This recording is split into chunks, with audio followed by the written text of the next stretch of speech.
Hello everybody, welcome back to the podcast. My name is Raphael, I am your host here.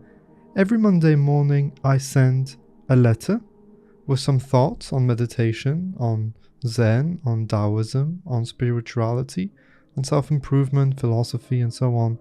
And today I decided that hey, it would be good to record those short, very short letters on the podcast also, so that you can get maybe some new ideas on your Monday morning while you're listening, either going to work or going for a walk or whatever you do on Monday mornings.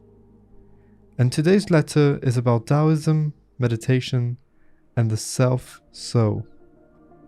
Nature in Chinese has more of the translation of self-so. It is one of these words that can't really be translated because there is so much cultural background within a differently shaped mental data model. However, still, we can quite imagine that meaning of the self-so. And when it comes to meditation, Taoists do not meditate with the intent of becoming better people, reducing stress and anxiety, or finding the light.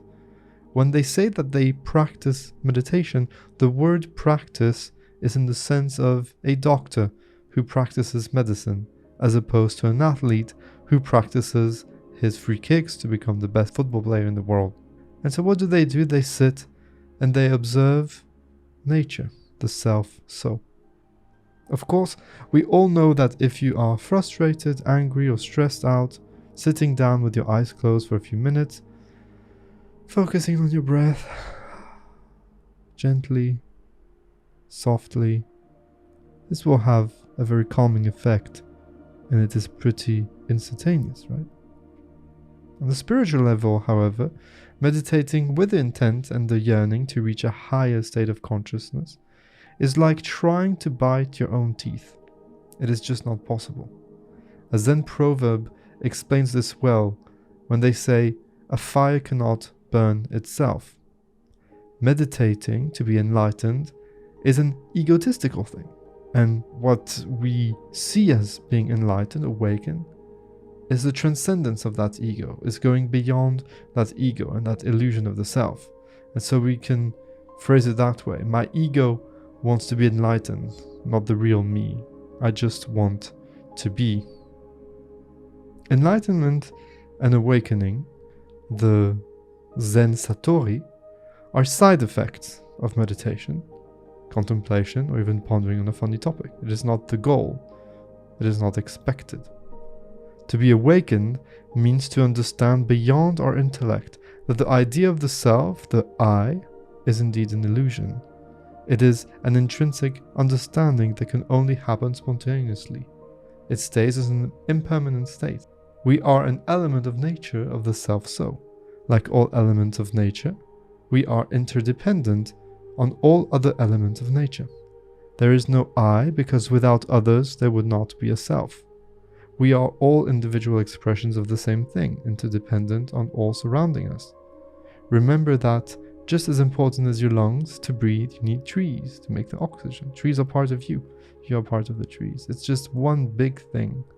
But this notion is too big for us humans to grasp on an intellectual level. And so we focus on small bits of the big picture. We pinpoint this and forget that.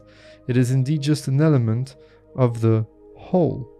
And so, in every single guided meditation that you have heard me guide on the podcast, on YouTube, or if we have some coaching together, you remember that I always note the importance of releasing expectations, releasing yearning and desires.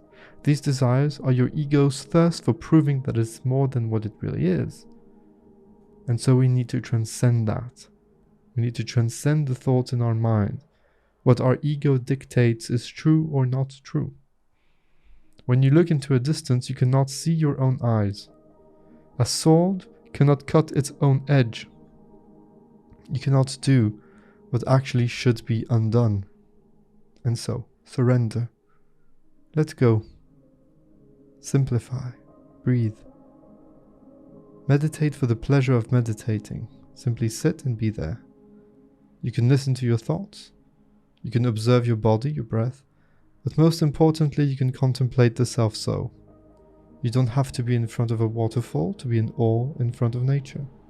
What is inside of you, who you are, what you represent, be in awe in front of that. Feel the self so, or rather, realize that you are it.